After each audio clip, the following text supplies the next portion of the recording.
বিশ্বকর্মা পুজো সারাদিন আমরা প্রচুর এনজয় করলাম। প্রথমে মা বাড়ির পুজো, তারপর খাওয়া দাওয়া, তারপর ঠাকুর দেখা, তারপর আদি ঢাকেশ্বরী বস্ত্রালয় গিয়ে দুর্গাপুজো শপিং করা, আরও কত কি। তো কি কি কিনলাম, কোথায় গেলাম, সেটা তোমাদেরকে জানার জন্য তোমরা পুরো ভ্লগটা তোমরা দেখতে থাকো।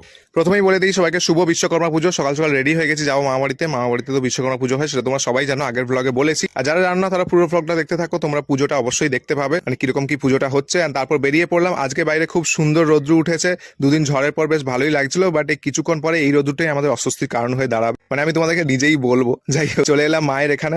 আজ মানে মায়ের দোকানে তো পুজো হয়, বিশ্বকর্মা পুজো, সেখানে একটু ক্লিয়ার পত্র করা হচ্ছিল, এন্ড তারপর এখানে পুজো হবে। তো মাকে বললাম তুমি একটু ঠাকুরকে মালাটা পরিয়ে দাও, কারণ ঠাকুর মশাই আসতে লেট হবে। তো বাবা এখানে আছে, বাবাই পুজোটা করে নেবে মায়ের দোকানে। আমরা চলে যাব তার আগে, কারণ ওখানে গিয়েও আমরা একটু পুজোর কাজটা যেগুলো করবো। এখন চটপট বেরিয়ে পড়লাম, তোমাদেরকে যেটাই বললাম কিছুক্ষণ পরে আমি নিজেই বলবো। বাইরে বেরোতে অবস্থা খারাপ হয়ে গেছে রোদ্রুতে, কিছুক্ষণ রোদ্রুটা ঠিকঠাক ছিল। এন্ড তারপর এখানে এসেই প্রথমে দেখলাম এই যে মাসিমণি দাঁড়িয়ে আছে, বড় মাসিমণি অলরেডি কাল থেকেই এসে গেছে, পুজোর সব জোগাড়পত্র করেছে।